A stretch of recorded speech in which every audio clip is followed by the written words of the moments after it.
sarkin mu Allah ne, mai yau da gobe a gurinsa Allah ne. Sarkin mu gwani daya a dukan mu bayi ne, mutuwa har rayuwa iko na Allah ne. Ga wani can na kuka, wani ko na dariya, wani ya ci abinci, wani ko sai godiya.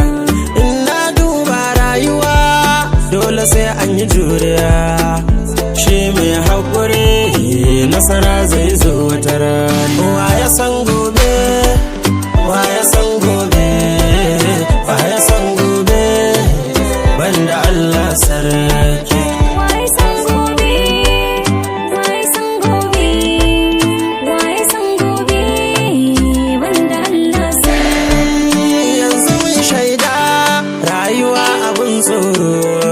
Wanda ka ba yarda shi yake yi mahoro, me yasa haka ne shin koko ba mu sauraro? Mun tashi da wani gobe ba shi abin tsoro. Mutuwa kenan mai raba uwa da ɗa kenan, mutuwa kenan mai raba uba da ɗa kenan, mutuwa kenan mai raba abokanan gaba, mutuwa kenan wacce ba ta barin ɗan kowa.